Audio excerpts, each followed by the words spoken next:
All right, I will call this meeting to order. It is the 2nd of December at 1 p.m. Those present, Commissioner Hedin, Commissioner Hadler, Commissioner McCurdy, Commissioner McGann, Commissioner Martinez, Commissioner McCandless absent, and myself, Commissioner Winfield, with County Attorney Stocks, Clerk Auditor Wojtek, and Administrator Mark Tyner. With that, we'll stand for the pledge of allegiance.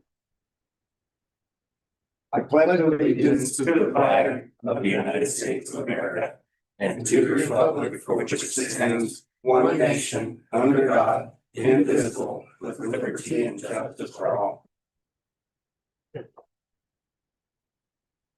Okay, and we are going to start our meeting off with citizens to be heard. If you'll raise your hand, come up, yes, sir, and introduce yourself. We've got 3 minutes, so you can either hear or stand, whatever your call. Yeah, Much we better. have microphones up above that pick you up. I'll talk fast. My name's Dave Clock. I live on Easy Street, just a couple of properties up from Heaven Avenue.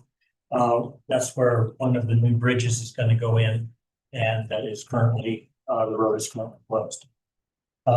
As you may know, Marcy Till and I have been sort of the communicators to the owners that were affected by the flood some number of months ago. And I will say that Marcy's got the patience of Job. I, on the other hand, am sort of itchy now and then. The reason I'm here today is to, first of all, give you some gratitude from the owners, because without you, we wouldn't be in a position where we've got funding. You have shown a lot of support and it is greatly appreciated. I wanted to preface that before I get into saying that we've had a few issues. Over the last number of months, many times I have talked to a person in this department and they either refer me to this department or I end up going to another department only to find out that what this guy says was not valid or this is wrong. And this, for example, deadline, we're going to have this done by this time. And then it goes on and on and on. And by the end of the day, nobody really knows. And so we're at the same time, Marcy and I are sending out communications to all these owners when we think we have something, only to find out that it's been bumped down the road again and bumped down the road again. And a good example of that is the bridge starting. After all the time, boy, people were celebrating that thing was finally going in, and the machine was actually there and actually doing some digging. Only just short time after for the machine to go idle, and it just sat there it's been now almost 3 weeks, I think. I understand the reasons behind it, but nobody, it's hard to understand, and the communication is what is lacking. And somehow I'm just here to hopefully instill an effort that will help communicate with these owners, not just my owners, but all people, to have a system where the communication is just a little bit better. When you get a very practical person saying, this is how it's going to happen, and then next day it's just the opposite. A couple examples. Having the road shut down, I talked about that with virtually no notice. There has to be a process where you're going to shut down a road, which is an artery for people to get in and out. There should be some way of communicating with those owners in a proper way. Not having construction started when you don't even know whether or not the utilities are in a place where they need to be. Asking if there are any. We'd ask for some direction on legal issues that may affect the property owners, and because it's a major deal and have long-term impacts, we would like to know. And we drafted a letter, we sent it in. My understanding is it got to the county attorney, but we have not heard anything. And again, it's all about the communication for me and understanding how we want to help. I want to be a participant. I'm an old developer myself. Thank God I've retired. But it would be really great if we could somehow figure out a way to do a better job of talking. Lastly, Cody McKinney, great guy, talented young professional. He's gonna go far and need to hold on to him. But he needs some help too. You know, there's a lot on everybody's plate, including your own. Believe me, I recognize that all the changes, and things that go on, there's a lot in your world. Anyway, that's all I got. Thank you, sir. Anybody else? Yes, ma'am.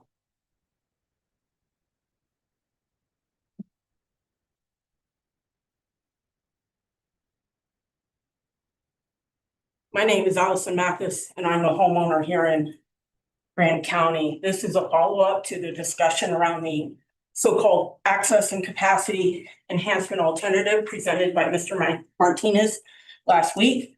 I watched the recording of the discussion among the commission, and these comments are following to that. First off, Mr. Winfield stated at the outset of that discussion, I know that there's, again, a lot of social media and folks out there that don't have all the information, and it gets way skewed in the public's eye. I want to answer the direct question of why there wasn't any information is because Mr. Martinez and Mr. Winfield did not share that information. So to blame the public for your actions is frankly unacceptable in my opinion. Next topic is I think that Mr. Martinez's and Mr. Winfield's efforts were not in good faith. It was not transparent. It was not collaborative. The information was not answered as to who convened the meeting, what the purpose of the meeting was, its agenda, and so on. Again, you guys are supposed to be answerable to us, the citizens of Grand County. And my opinion is that Mr. Martinez and Mr. Winfield have acted, at least in relation to this topic, as if you were not answerable to that, to us.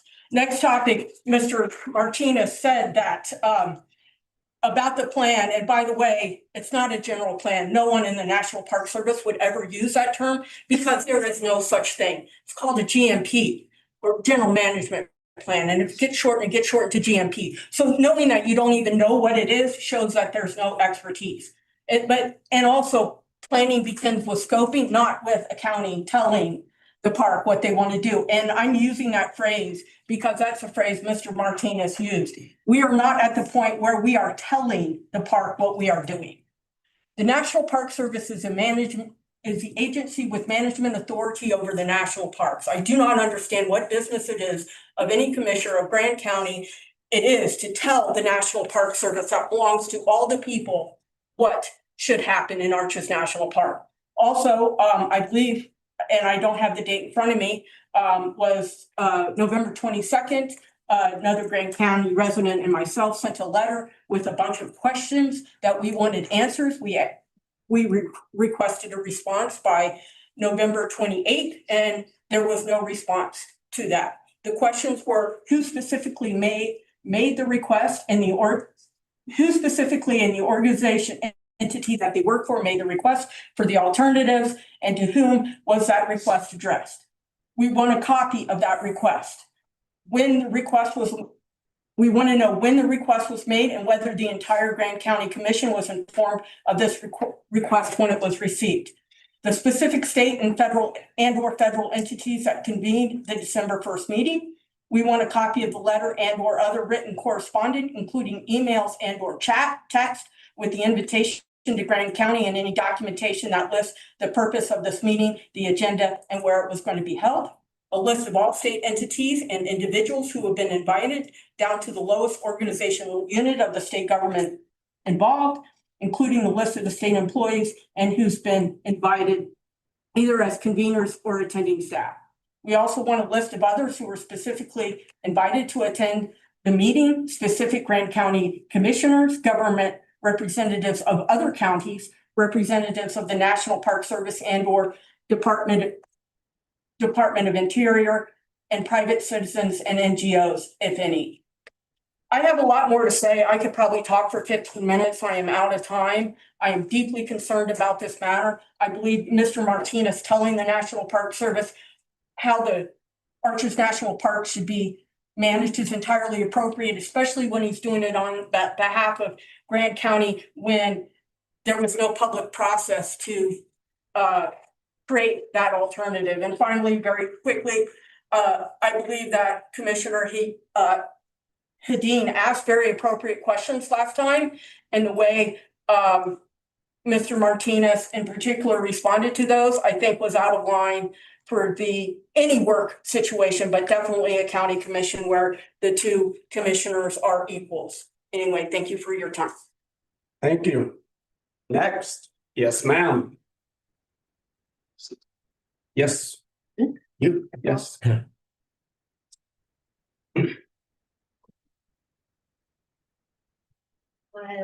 Mary O'Brien, homeowner in Castle Valley. I keep asking these same questions and I'm not getting answers.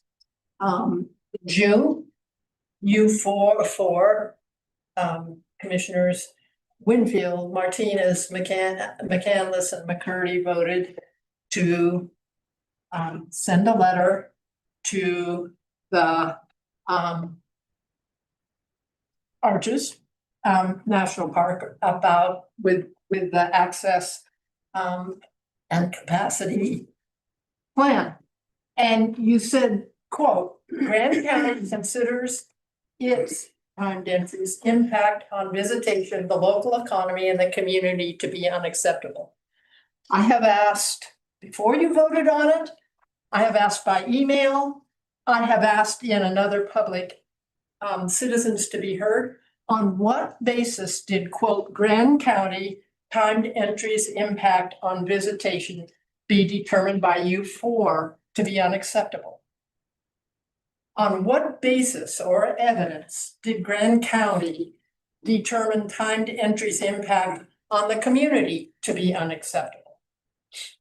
Now, I know before you had gotten any response to your $63,000 economic study, you determined that timed entries impact on the local economy was unacceptable. You stated that. I have asked for the evidence. I'm not going to let you get out of that. You can either say we had no evidence, we just said that, or you had evidence. The $63,000 study of timed entry is delayed. Do you know why? I have asked that. If so, what is the reason for the delay? Is a draft been seen by any commissioners? No. Or some? Where is the draft? It was due November 14th. You need to answer for this. This is $63,000, which was a ridiculous expenditure for an impossible study. And you need to be forthcoming for it. You can't just not answer these questions. Thank you. Thank you. Next. Yes, sir.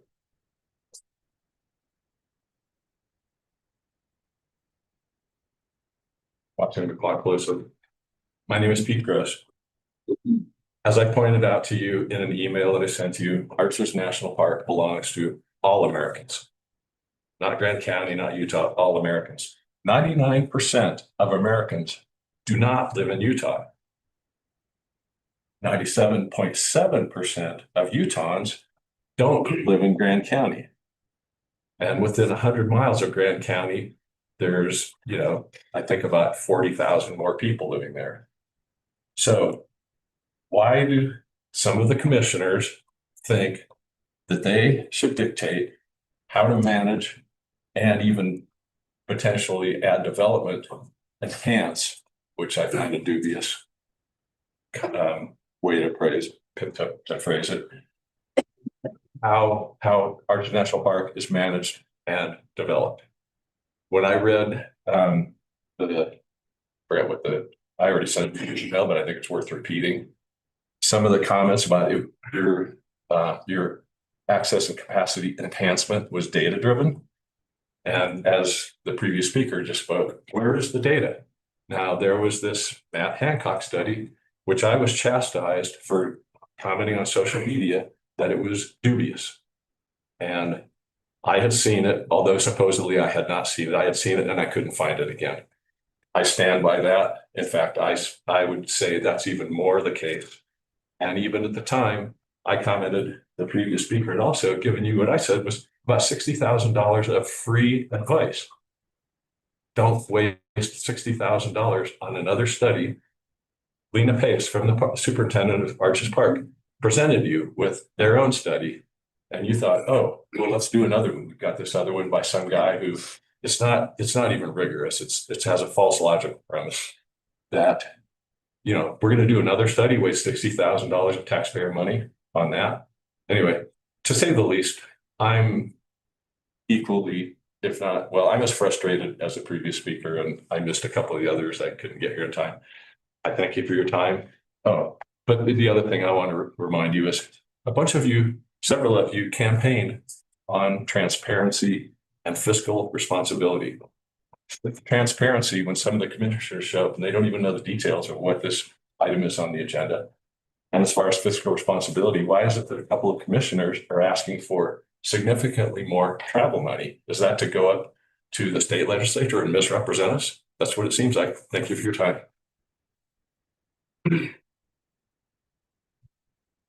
Next. Anybody online, Quinn? Sir. Nobody? All right. One more call. Anybody in the audience? All right, we will move on.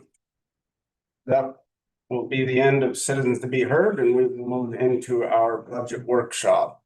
And I believe Dana and Quinn. Oh, goodness. Sure.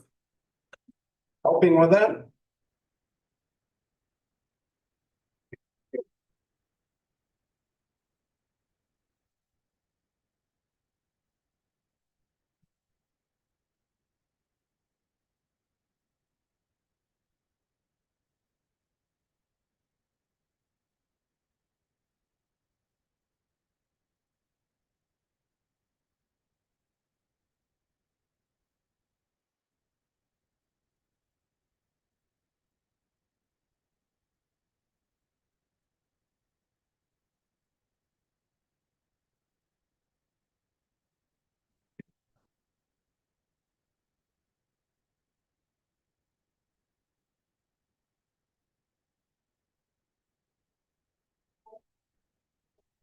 All right.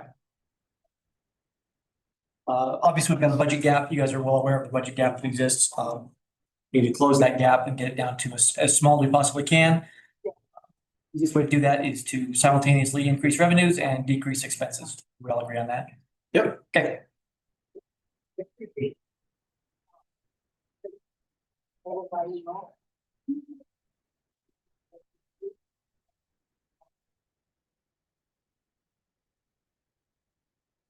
Estimated budget.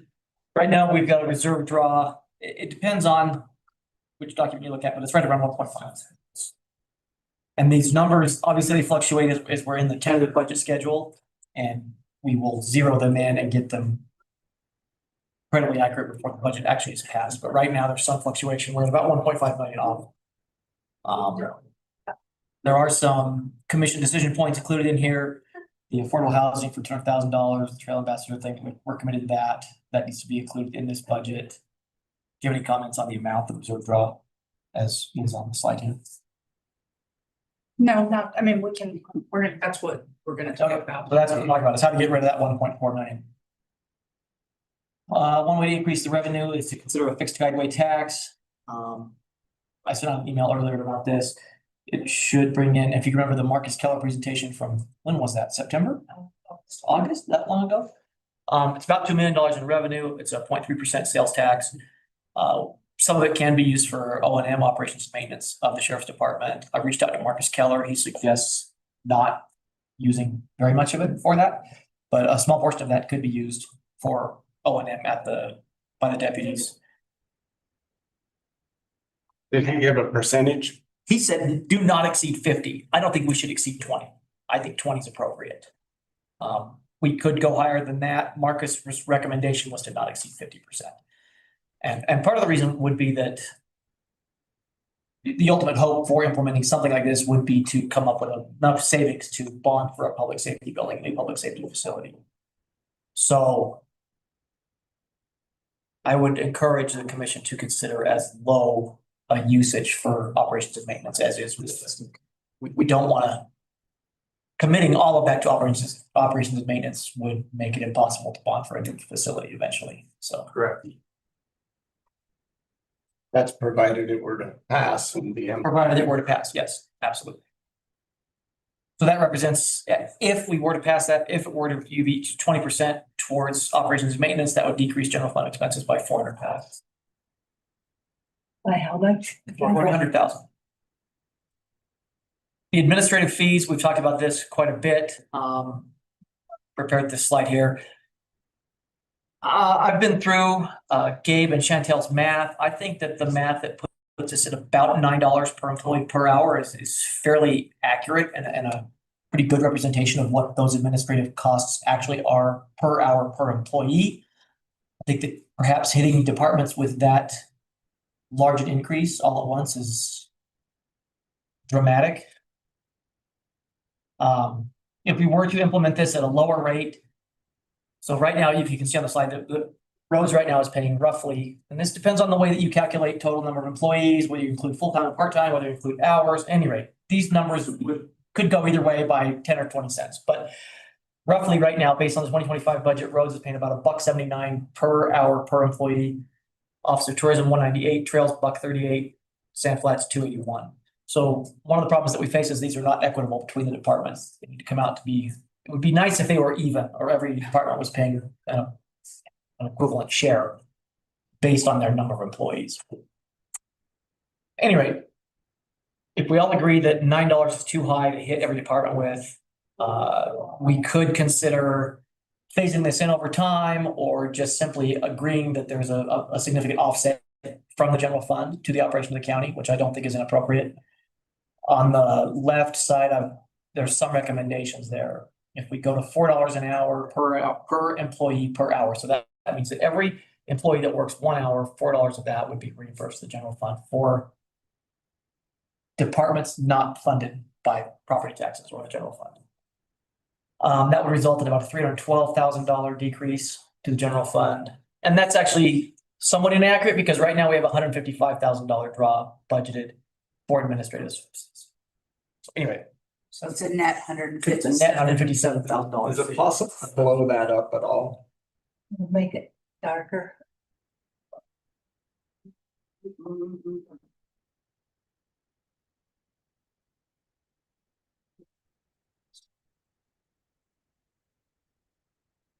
It's also in the packet too, right? So I just put it in. Oh, you just put it in? Yeah, we've been working on it all day, so So it's at the bottom. I have to refresh my packet. Windows key plus sign. Windows key plus. Well, No, it didn't. Budget workshop, great list. Might not translate to Zoom. Budget workshop 12. Not too great. All right. Yeah, I got it. Even when we're finished, I'd be happy to email it. So I'll take the stream. Right, that is very small. Anyway, there's other consideration points. We could do $3 an hour, $4 an hour, $5 an hour, $7 an hour, $8 an hour. Those all represent or equal different savings. Decrease on general fund expenses. And one of the things we would do is create a policy that would explain the methodology and it's, how we derived those numbers so that they were fair and equitable amongst everyone, which was a request from the state auditor's office. So it wouldn't just be, and at this point, the numbers that they're paying don't have that backup. So we'd like to have a policy countywide of how it was derived. And there's nothing in the state code that says that you have to charge the full amount that it is. So. Well, I originally asked that we kick this down the road, number one, so that we could do some work on this, to come up with a fair number if we're gonna increase everybody's. And I understand as well as anybody that we've got to spend the money to balance this budget this year, but I am not in favor of a large increase on anybody's budget that was previously presented until we have done that study or whatever to educate the commissioners and everybody on how we're coming up with those numbers. It isn't that, I don't think you guys have done a good job coming up with that number, Chantel and Gabe included.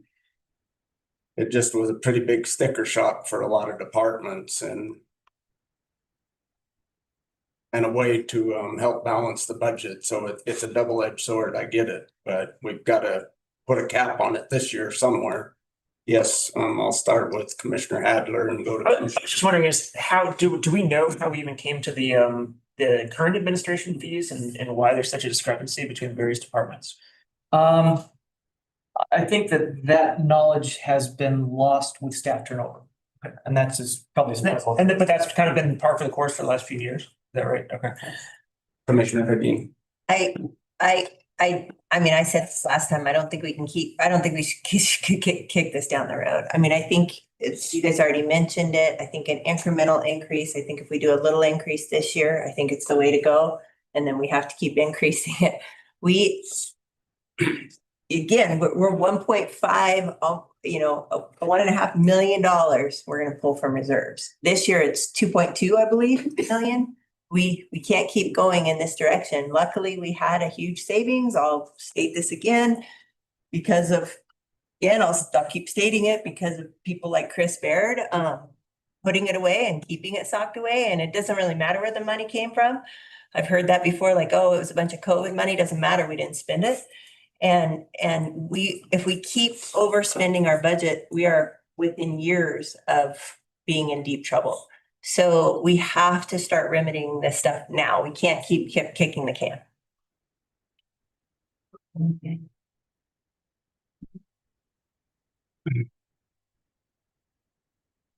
My turn. Sure. Yes, please. So the other half is of managing that 1.5 million is to reduce expenses.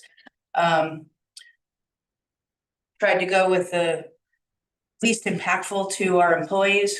However, changing a few $1,000s here or there is not gonna do it. The only place you can do it is with staff. That's it. So we recommend that that the hiring freeze that is in place right now continues indefinitely for all departments, including vacancies that are currently advertised. And that the commission somehow, whether we'll ask our attorney, but how it would work, that any vacancy that occurs in 2026 would have to come before you before it could be filled. So if someone who is integral to county operations were to leave in 2026, then they would have to, their supervisor would have to come to you to replace them. That makes sense. The other thing is to hold off on all new position requests.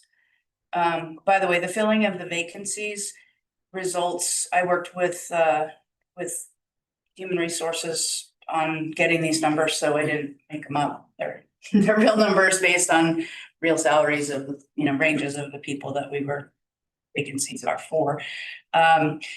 Depending on a couple things, like we have the MOT director who is actively being recruited and interviewed and all those things right now, starting in February. That's why the range is different. So like in January, we would save $139,000 for not filling those vacancies. All of those vacancies are in the budget and make up the bottom line. So holding them off reduces that 1.5 million by between $139,000 and $104,000 per month.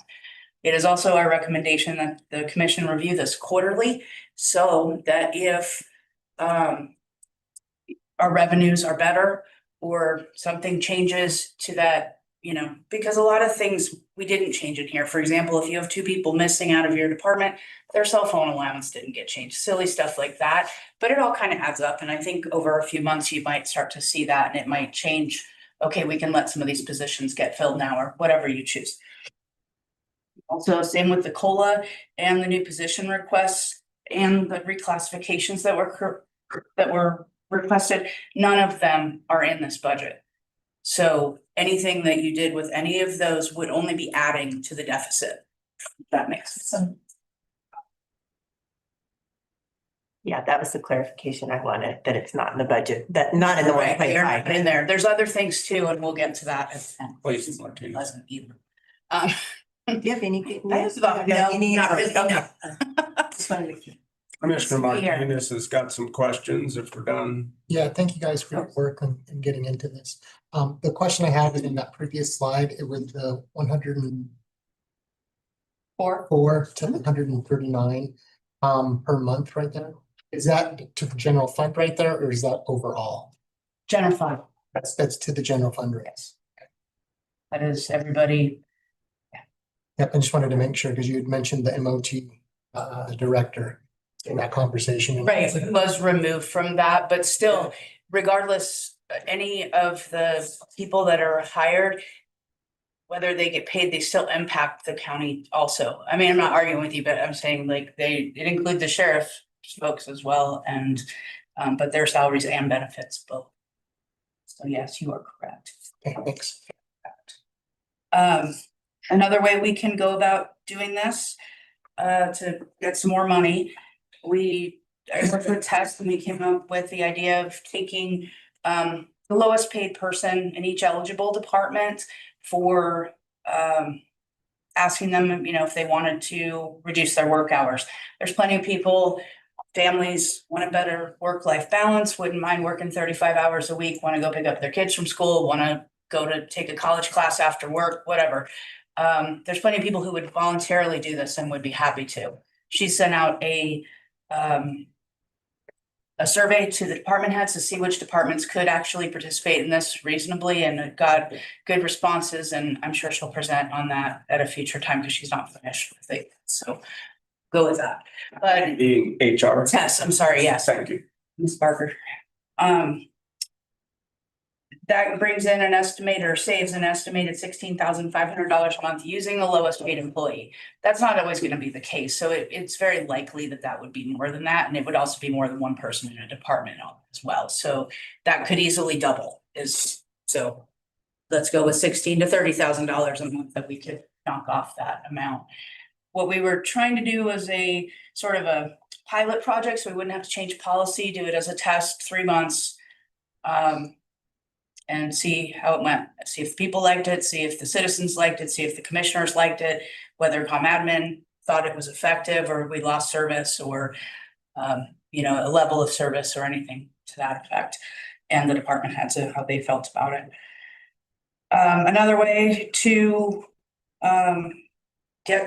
start to get there is having a mandatory work reduction on all eligible departments. So Sam Flats wouldn't count. Sheriff doesn't count, they can't go part-time. It wouldn't be the library because they're staffed so that the library stays open and we don't want the library to close early.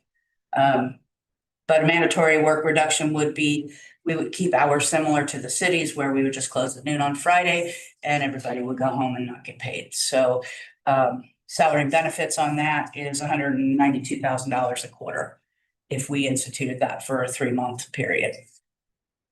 All unpleasant topics, but like I said, on the voluntary part, there's a lot of people that would be interested in doing it. It's not a bad thing. So I know this is small, I'm sorry. Oh my God, we got it on here, I'm sorry. Yeah, we'll load up on our. If the hiring freeze, if you held it until July 1st, we'd save off of that budgeted amount, $683,271. With voluntary work reduction, that's an estimate of 100,000. It's again, probably more than that. So the total expense reduction there would be 783,271. If we implemented the fixed guideway and increased the administrative fee to that $4 a person or an hour per person, that total reduction or increase in revenue, you know what I'm saying, is $557,000. So we can recoup by implementing some of these measures, except the mandatory work reduction. I just wanted to give that to you for information. So we're not recommending that. We're just put it out there in case you thought about it. Brings the deficit or the draw from the fund balance by $1,340,271. So we're at a difference of $125,000 instead of 1.5 million. Wow. But again, if the amounts increased, the revenues increased and the sales tax was up and all the things, we could go back, you could go back and institute the COLA. We could undo the hiring freeze at any time during the year and it wouldn't take a budget amendment. So that's the place where if you guys can choose whether you want to not include those salaries in the budget to make it look like there's gonna be less of a drop, or keep them in there, show the drop, but know that you're taking care of it. That's entirely up to you guys. But our clerk auditor and finance officer need the direction from you soon, because it takes a minute to do these things, and HR, who would do most of that salary pulling out part. Because they can't just turn that around in 2 days. Like, we need to discuss it. So that's why we're here, I guess. So there's a couple of things that we will do for future topics. We have 2 workshops on the 8th and the 9th in the morning. And then we'll have if we need more that week, we'll have another one on Friday or whenever you guys want, up to you. But there are some items that are not included in the budget as adopted by the commission. One of them is the fact that, help me, Gabe, if I'm messing it up, but TRT or TRCCA, that money that goes to the sheriff, but can also be split between solid waste. And there's a whole, like, other departments that are non-county entities that receive money from us. None of those are in the budget except the sheriff.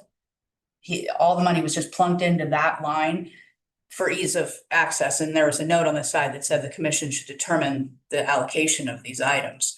So we need to determine that we aren't prepared to do that today, but at the information of what folks are asking for or what was given to them in the past is on here. So solid waste received $450,000 last year. SAR got 300. The museum 119. So you can see kind of where that's at. We also the other thing that you guys should consider is that some of our departments that get, or not departments, but non-county departments that receive money from us have asked for an increase. And I think it's prudent for you guys, if we're going to institute some austerity measures, not to increase the salaries of the folks that we're subsidizing. That's just my, so there's that. But you can do it if you want. Anyway, so like the health department, and some of this may be under contract and we did not have the time to research that. So I could be wrong here, but like health department, we gave them 104.5 last year. They're asking for 105.5. So some money, not a lot, but it is still more, and we don't have more. Also the Humane Society, if any of you people are friends with anyone from the Humane Society, they normally send a formal request for funding. It's about $10,000, and Gabriel's office has not received anything from that. So just putting it out there that I would hate for them to make their budget thinking they were going to get some money from the county and they never asked for it. One of the other things is that the $200,000 revolving loan program that you guys talked about at the last meeting, it's in legal review right now, the contract with the hotel. And so we're not sure if that's gonna be there or not. So that $200,000 is included in this budget, and it is, as well as the Trail Ambassador 150. Both of those are in this budget without an offset. So if we can use the fee in lieu money, that will be reduced by that amount. If we cannot use the fee in lieu money, then it will come from capital, wherever, and we'll set up the loan program, etc. But they're in there, just so you know, because you guys have. We also have the other fund that was 100,000 set aside for housing, correct? In the 2025 budget. It was in the 2020. Yeah, it was in the 2025 Oh, budget. it's not, it's 85 now, Yeah. or 84. What did we say? So we still have that 85,000 sitting there, correct? Yeah, I think it all kind of resets at the end of the year, but I don't really know. It's just an idea, Yeah. it's still part of the idea. Yeah. Sorry, you're just above my pay grade. My apologies. Yes, Commissioner Dean. Well, I mean, this is why it's just unacceptable to be obligating money to, and I'm gonna just state it, private developers without it having going through legal review. That is just unacceptable. I'm trying not to, my heart is like, I'm trying not to be livid about that. And I know that Stephen asked for it to be pulled off the agenda. It should have been pulled. You know, we cannot, we are not in the position, and I made this point the last meeting, to be handing out money specifically to private developers who, I looked up the Garn Group, their last development was $67.3 million. We're not in the position to be giving developers like that a couple $100,000, and we don't have it. I'm just livid, to say the least. All right, go on, please. Also, the capital projects, I honestly know nothing about capital projects, so out of our scope, pretty sure, and we'll need some help from the clerk auditor, at least private tutoring session, something, if you want us to deal with it, but we just need to go over the list, I guess. It was in the packet last time, but I don't think that we got to that, so the capital projects needs to be gone over by you guys. I believe we always budget for the whole shoot and match anyway. And so if it happens, it happens. We don't do it, but it's something that has to happen. Also, you guys should consider, right now, there is a $90,000 placeholder in the commission discretionary. And I know that some of you guys make, claim kind of, you would like to see that money go for ahead of time, at least. So consider that for the next workshop as well. I think that's the end. Can I make a comment? Commissioner Hedin, I see. So we did ask departments to reduce their budgets. Very few did. That's fine. But the two budgets that were way over, that had their budgets expanded quite a bit, was the county commission by 13. I can't remember the exact decimal on that, and county admin. And so I think we need to lead by example. And this discretionary fund went up by $30,000 from 25. I don't know why. There is no outline where the money's going. We need to lead by example. It's just unacceptable that the county commission travels budgets 10,000 more than it was in 25, and then the discretionary is way more. And yeah, it's little bits of money, but again, we should be leading by example. And I just think we need to be very prudent about what we're doing. And that means starting with ourselves first.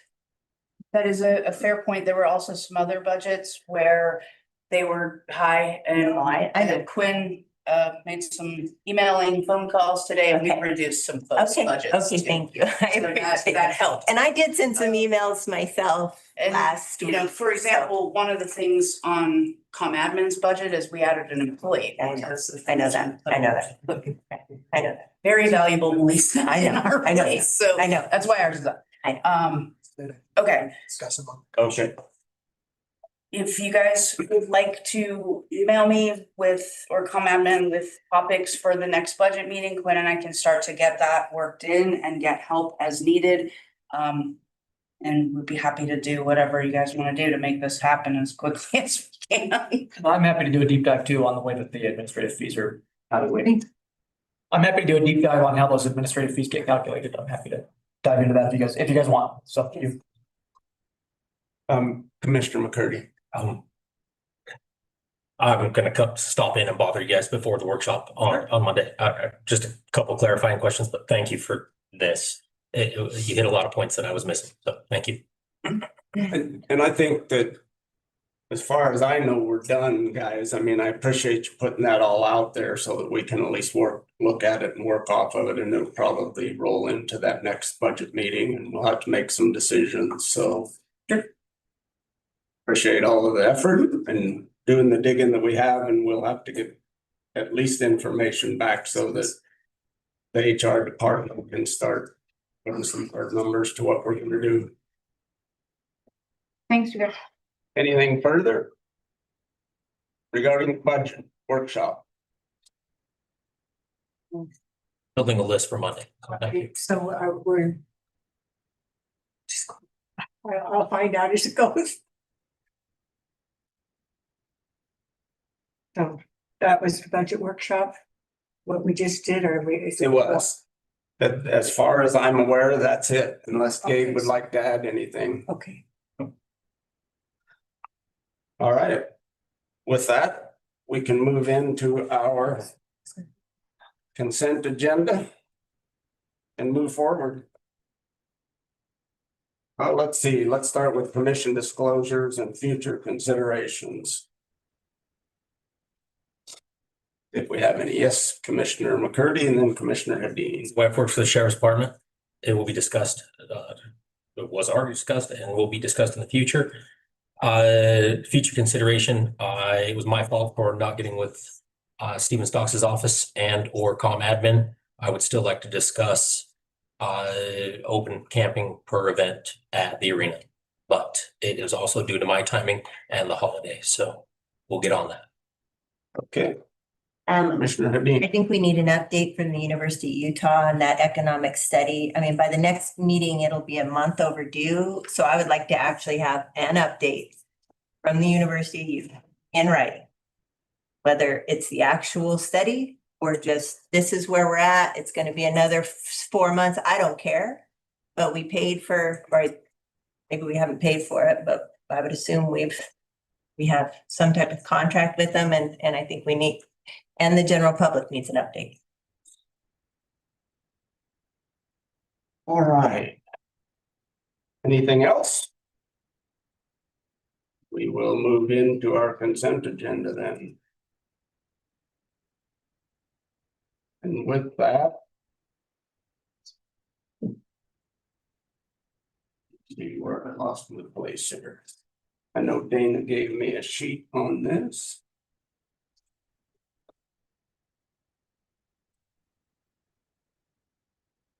We have an approval of the meeting minute.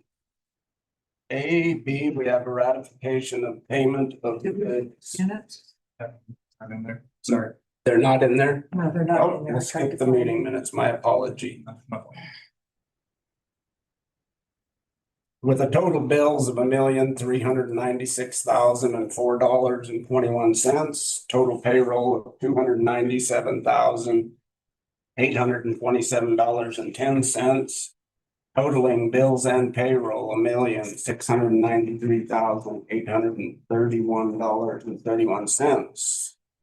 Ratification for approval to accept A&E Electric's quote for the electrical installation in the Old Spanish Trail Arena pickleball court lighting project.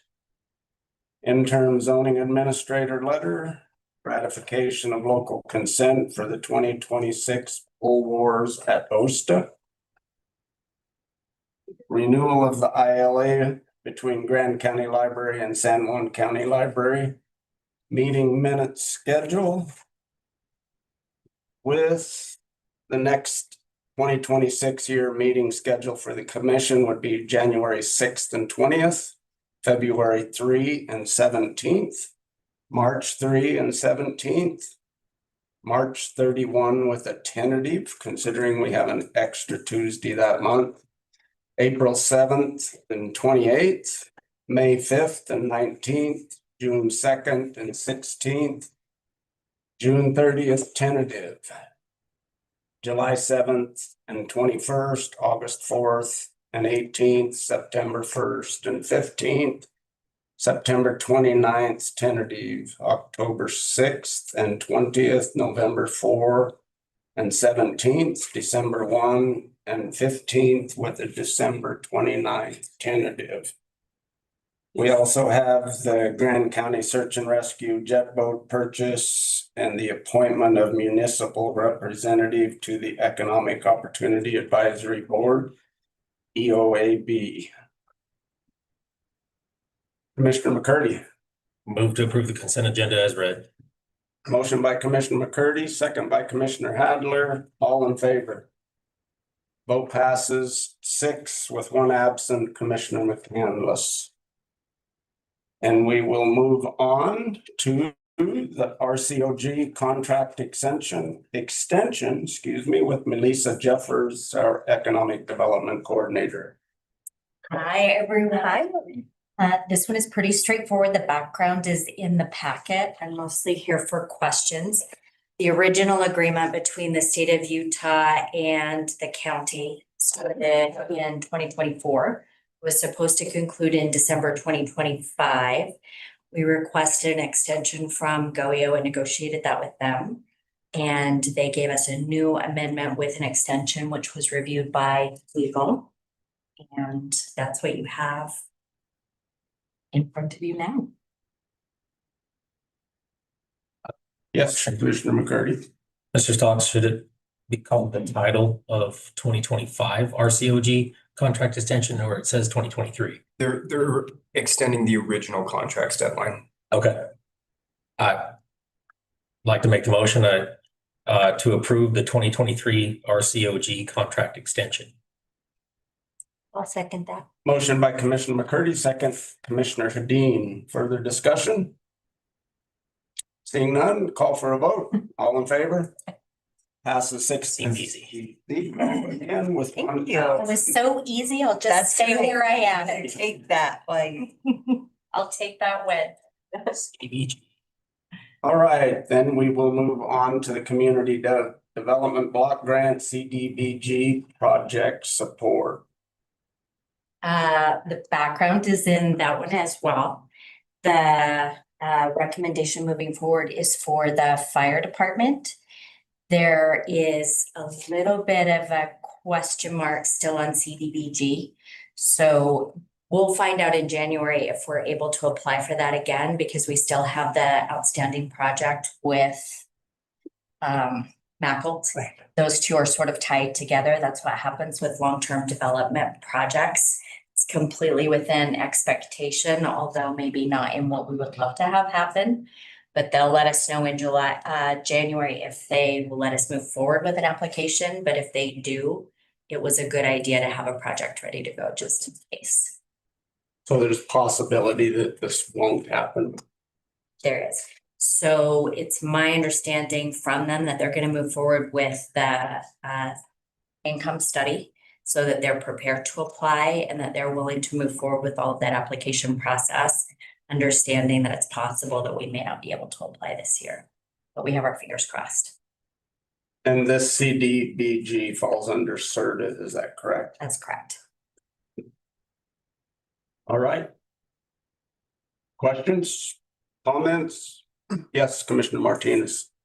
I didn't go to the workshop that you guys got. Was that you and Quinn, I believe, that went to that? That one was Dana and myself. Dana and yourself. And so when you were there, what are some of the qualifications for this grant? So it is for community development and it is specifically tied to income. So it's the population that you serve. It could be, for example, an organization that serves only a low income population. It could be for something that's a general project that's for the benefit of a specific low income population geographic area. But it is specifically for community development. You know what that number is of where the community would have to fall in to fund the fire department? I don't know what the specific number is, but I do know that it is one factor in a sliding scale because it's a competitive grant. So for example, if there were a broader organization that were being helped or a broader group that was being helped, and then there was a community that was more in need for a different kind of a project, their scoring matrix would take that into account. That's what my question gets down to. So if the fire department, I understand that it would be a larger loan request, right? It's for the fire truck than the Wabi Sabi, was it like the transit spot right there that they were looking for? But would the transit spot have a better opportunity of receiving the grant than the fire department? So you would have to look at the income studies on both of those and be able to compare them. The reason why the transit project or the Wabi Sabi project was disqualified this year were a couple of things. Number one, the state felt that it was more in alignment with the city of Moab, and it would be more appropriate for them to apply with the city of Moab. And then the second one was because they were asking to be a stop for Moab area transit. that would require some collaboration between them and MAT. And that just hadn't happened yet. So yeah, it wasn't necessarily the community served in that case. It was more a little bit around the operational piece of it's more aligned with the city. Perfect, thank you. Yes, Commissioner Hadler and then Commissioner I McGann. believe the fire, we put in with the same grant last year for the fire truck, is that right? No, it was Mackle last year. Kathy's right here. Yeah.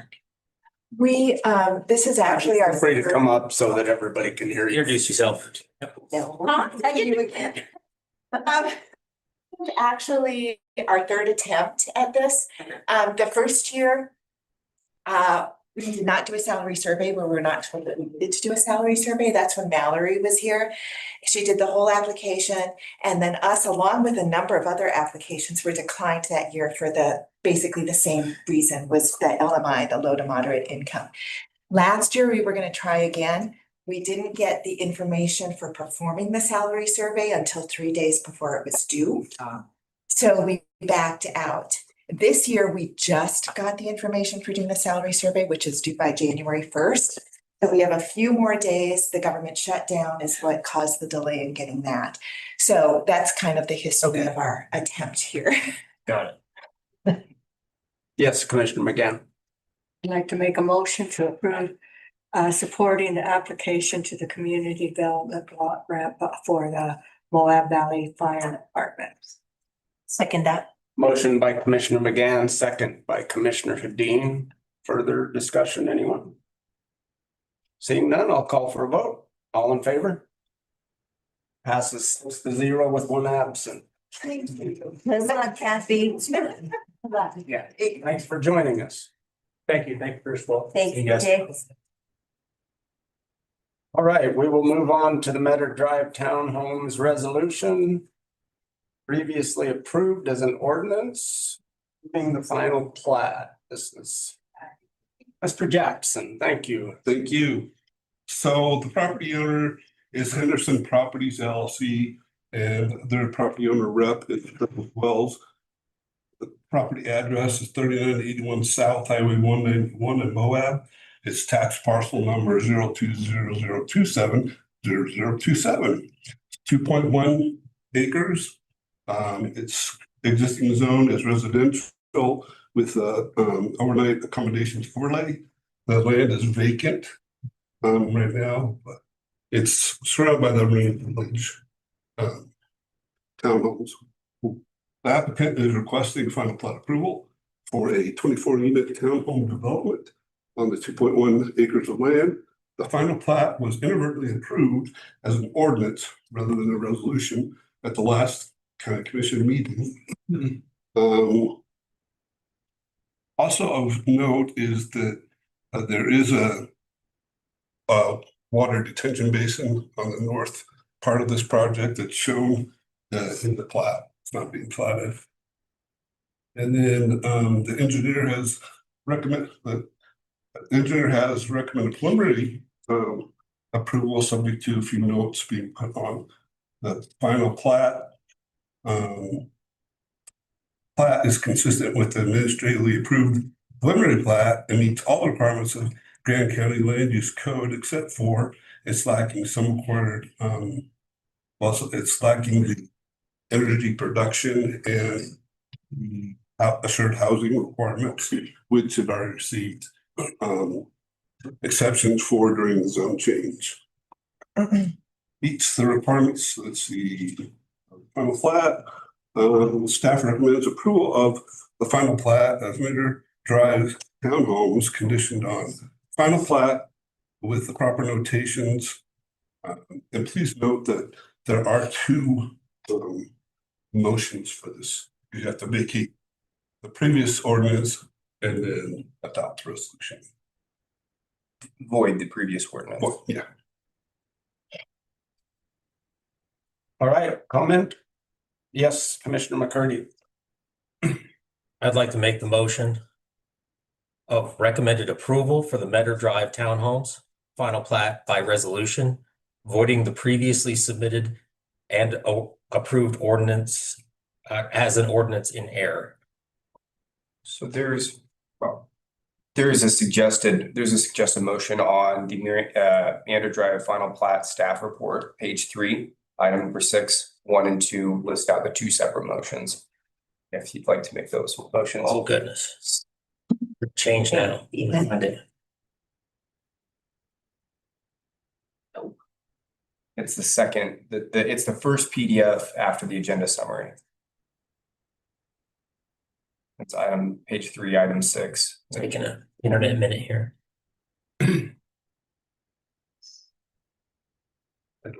Path analysis.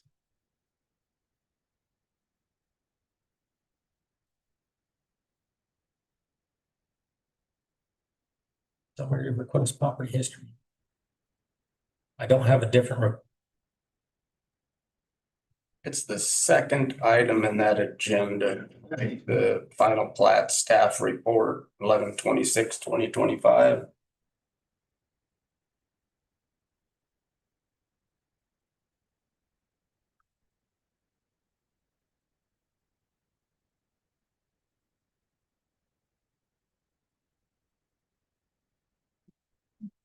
I'll make a substitute motion. Thanks. Thanks, Brian. Yeah, no problem. I move to approve the final plat of Meadow Drive townhomes conditioned on a final plat with the proper notations. 1, the preliminary plat was approved administratively by staff. 2, the plat is consistent with the preliminary plat. 3, the plat is consistent with current zoning on the property. 4, finding that all utilities are or will be installed according to code. 5, finding that the final plat meets the required identified in Grand County Land Use Code 9.18.5 final subdivision process. And 6, finding that the final plat was inadvertently approved by ordinance instead of resolution.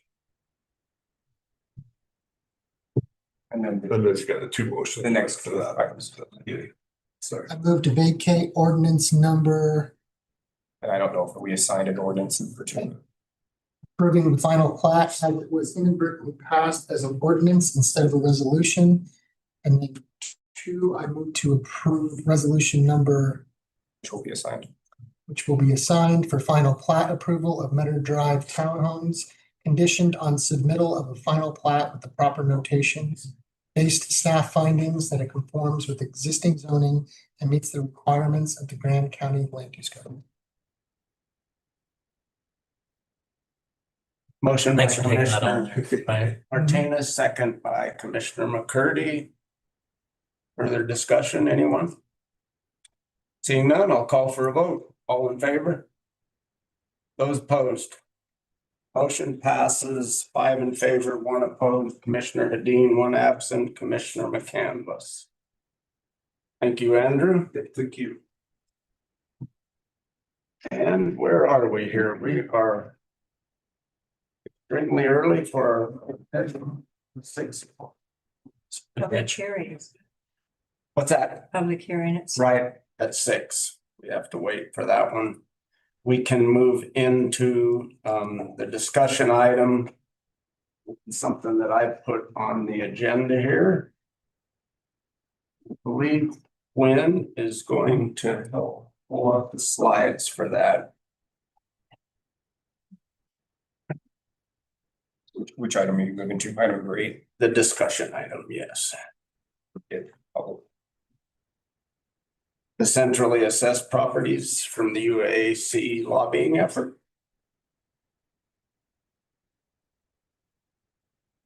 And so this comes about from the recent UAC convention that I traveled to with my budget that is of some contention, I guess.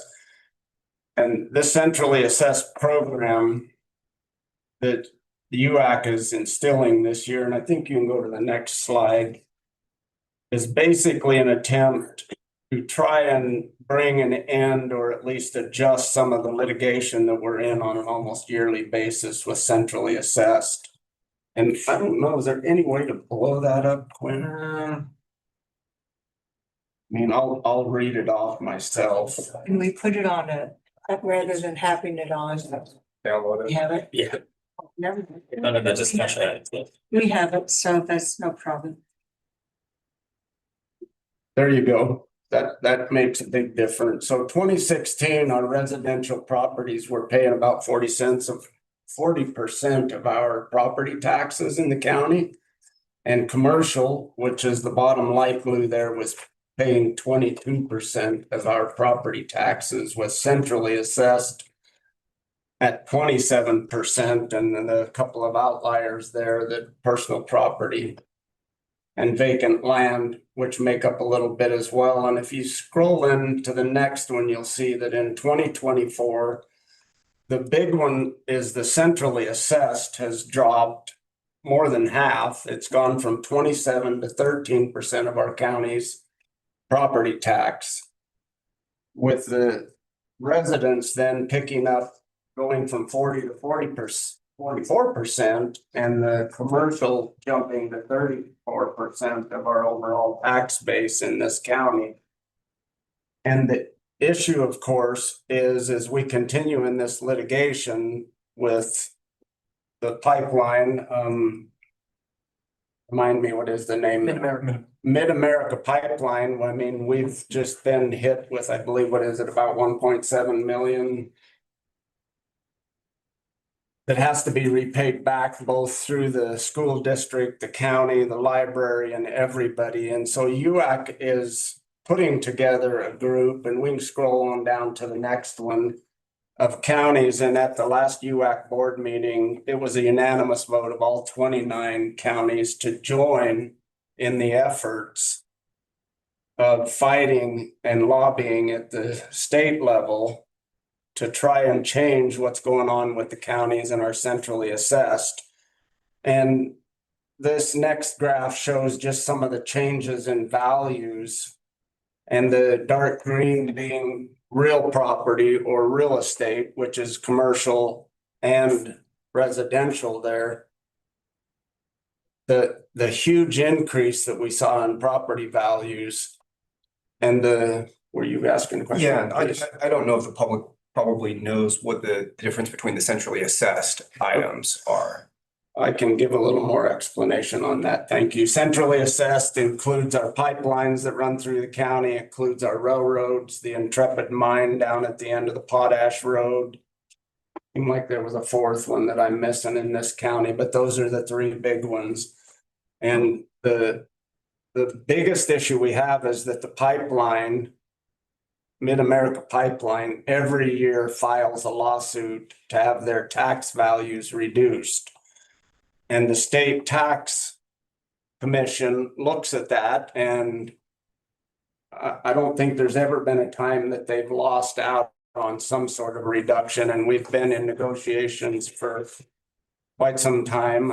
At least this last year, we've had Tom Peters as our attorney helping on that matter, and finally finalized and settled on the amount that we've got to repay right now. And I believe that's from 2017 through 2023. So there's a 6-year period there that the county has to repay because Mid-America Pipeline sued and won the case to lower their taxes based off of being overtaxed in that 6-year period. And there are several options that a county has when that happens. We could instill a levy. The school department could do the same thing, which is basically a one-time hit, or sometimes it isn't one time. If it's big enough, they spread it out over multiple years. Or we pay it out of our savings and pay that back to Mid-America Pipeline.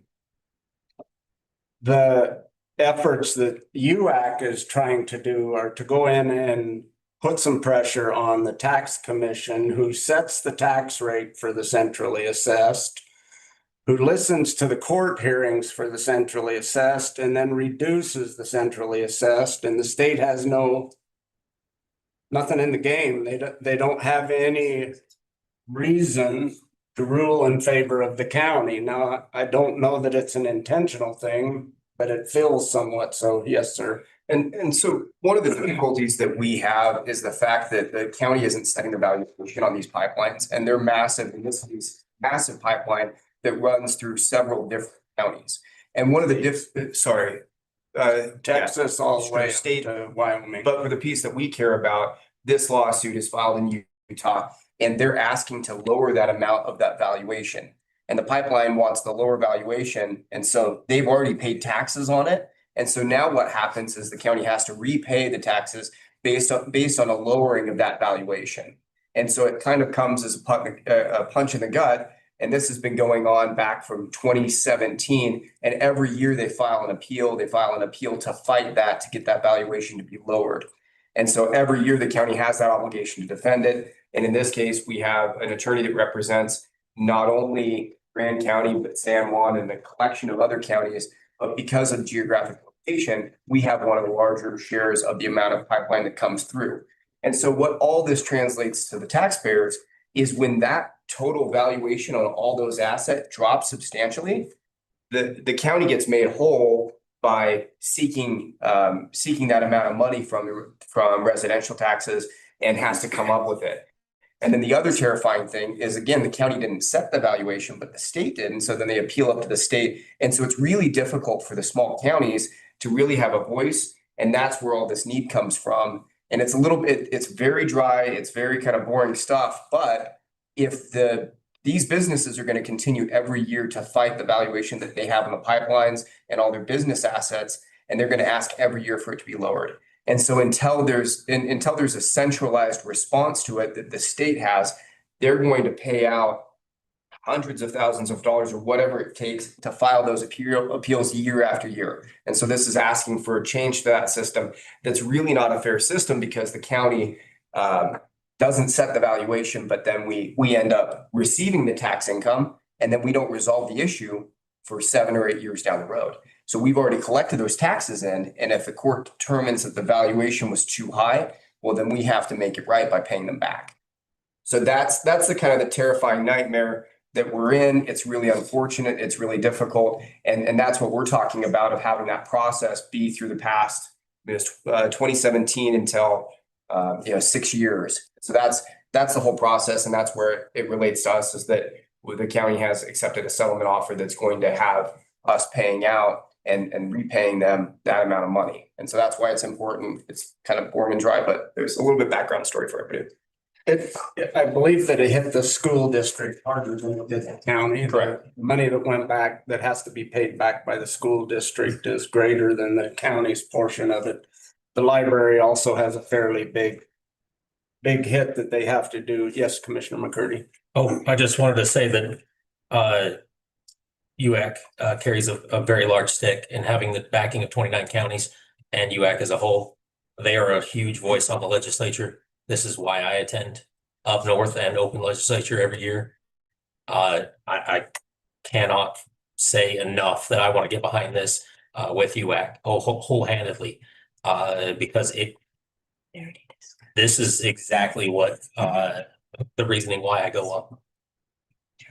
One more piece of clarification, and if the clerk auditor has anything to jump in to add, because it's really the treasurer that knows a lot information. Whenever you guys receive your tax breakdown and all those different percentages, it's all of those taxing entities that are going to have to go back and repay that amount of money. So school district, cemetery, mosquito abatement, if I'm missing some, library, all of those entities are also going to have to repay that amount of money as well. Whatever the amount of money that they received by that percentage per share rate, that's all it is. So it's bad news, but hopefully with some lobbying efforts, you can get more communication there. And Quinn, if you'd scroll really down to the last one is where I'd like to get to, the cost to the individual counties.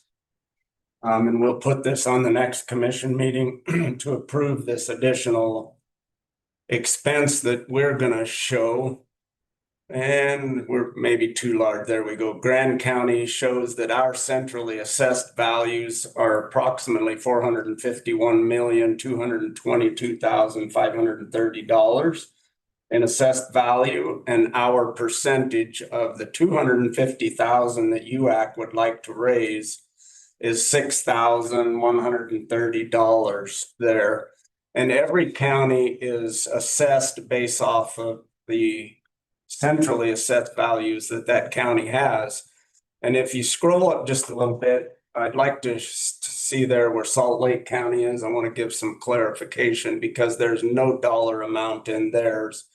And they are currently the largest, I think that's what, 8 billion and change that they have. And the reason that we are not assessing them a dollar amount is they have 2 lawyer team already working on this, and they're going to allow us to piggyback with them. And I think they've considered that they're working on $500,000 already to battle this. And so that's why there is, for the public, just to know that Salt Lake County is paying in kind and they're well ahead of the rest of us. And these efforts can be, every one of our senators and legislators need to hear from us. They need to hear from the citizens that pay the property taxes. They need to hear from their commissioners. And there's nothing like, just as Commissioner Hedin and I were in a meeting yesterday, to be able to talk one-on-one with Senator Hinkins or one-on-one with another senator about these issues to try and get that.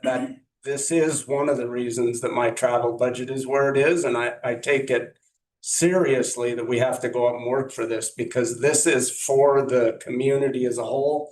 Does it benefit me as a property owner? Sure it does. I have a piece of property myself, but this effort right here is every single property owner in this county. And we are continually, if you scroll back to the graph that just shows where centrally assessed has gone from 26% of the state to 13%, the on up to the pie chart works best for me, but maybe it's just because.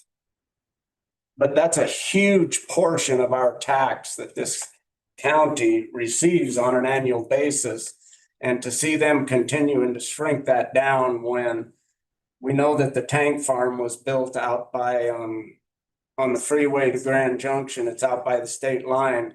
That pipeline is not pushing less product through it. They are not declining in business. Their car, like your and my car, depreciates in value.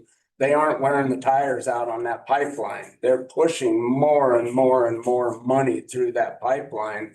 And yet they continue to fight us to pay a larger share out of our property tax. And so this is just a discussion. Anybody else, Mike, you're welcome to chime in. But on the next commission meeting, I want to make everybody understand that the $6,130 will be on there as a vote. Yes, Commissioner McCurdy and then Commissioner Hedin. I know, okay, the total amount that was reassessed to pay back for us. What was the cost on our legal? I'd have to, over the last 6 years, I'd have to calculate it. It was a bit. I don't have that number. Okay. It's been 6 years though. No longer, yeah, a little bit longer than that.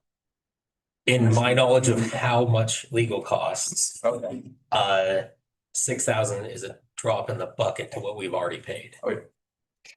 Commissioner Hedin. I appreciate you doing the work on this, Bill. I know you've been working on it for a long time, and I know I talked to one of the Emory County commissioners. I know that he's been working on a lot so I really appreciate that. It does look like within our budget, we put aside 50 grand for legislative consulting. And thus far this year, we've spent, what'd you say? That was exactly what I was gonna. Okay, and thus far this year, we've spent 32, so it seems like we easily have that within budget, and so I fully support it. Any other questions, comments? I was gonna say the same thing as Trish. I mean, we spend 50,000, we have 50,000 budgeted for Cody, and he doesn't use all that most years, and it seems like that's a good place to pull that money. Thank you for the work on it. Yes, thank you very much.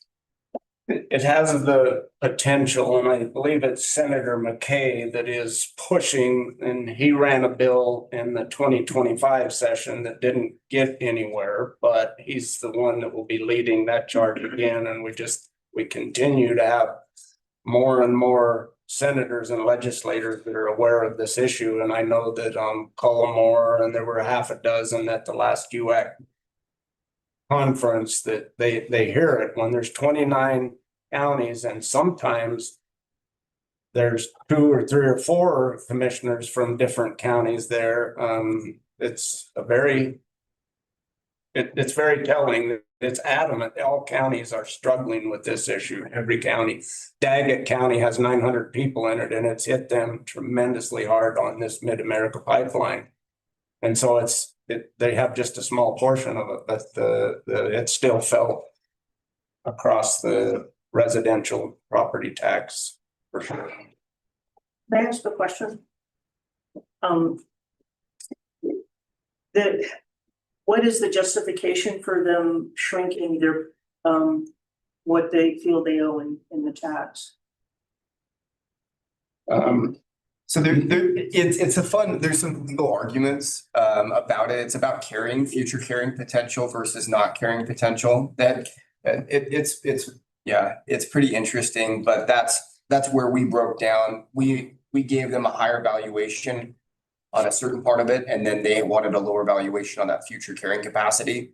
And so that was the big argument between it. And we took where we were at with Tom Peters, he indicated that was the best possible outcome that we could have, because we won on certain elements of it and then didn't win on other elements of it. And then they could have filed in the district court, but we avoided that cost. But if you're really interested about talk with the commissioners, and they can get the information to you. The bottom line is that they really see their asset as depreciating regularly, or the future potential to push through that pipeline.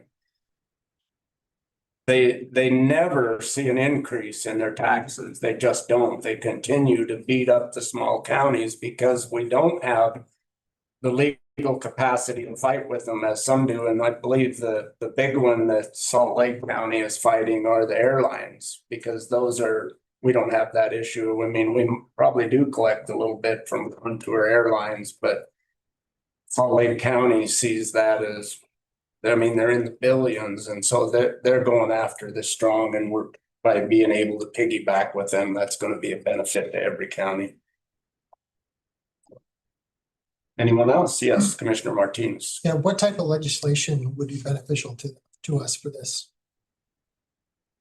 What they tried to do in 2025 legislation in January and February, the bill that was run was to try and get the state to where they make some money off of our centrally assessed tax, to find some way of a share there, so that the state has some meat in the game, because they don't right now. The state sets the value.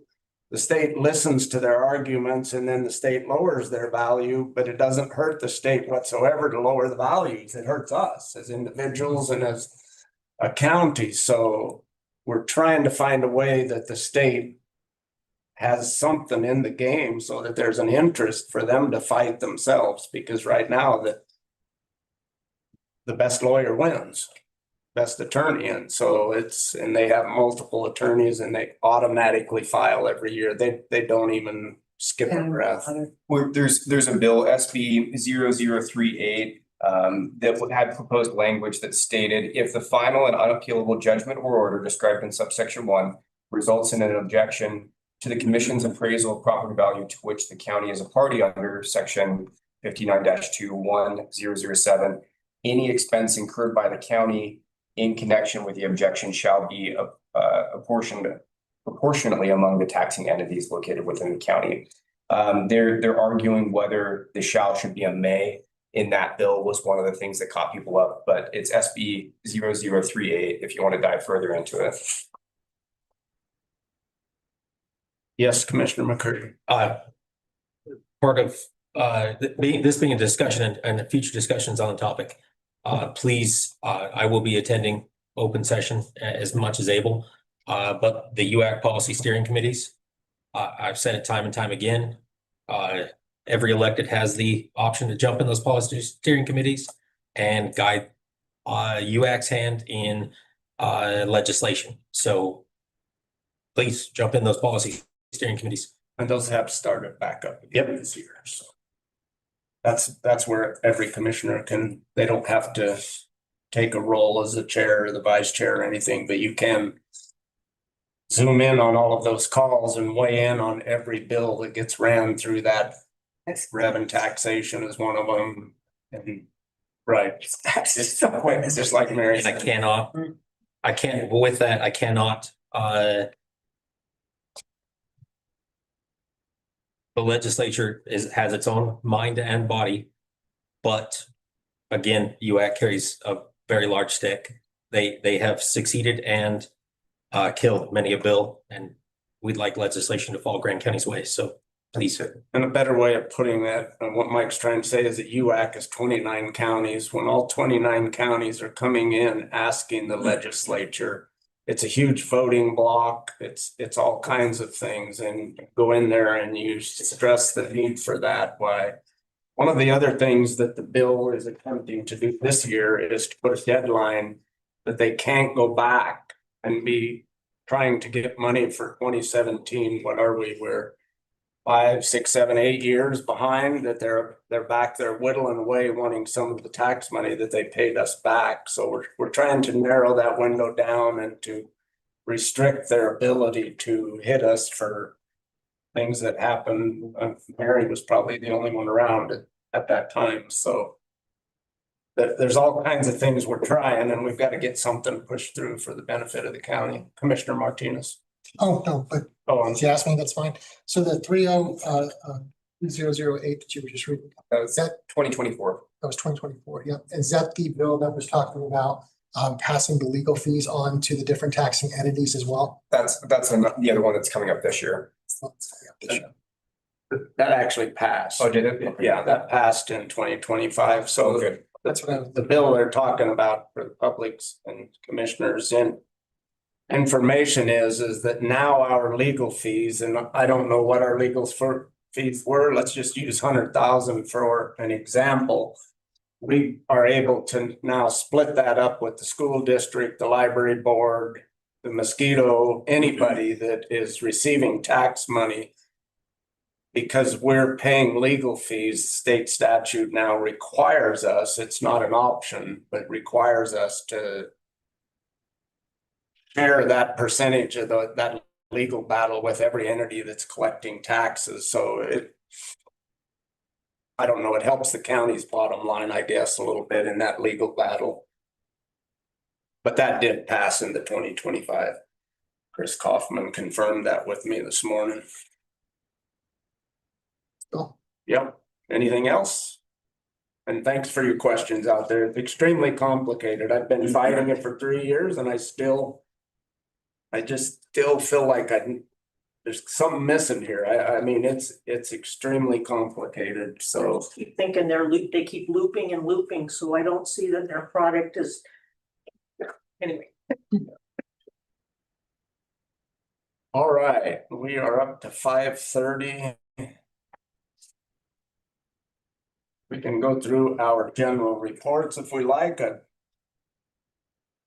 We are just waiting. We can't open the public hearing until 6 o'clock, so we've gone through our.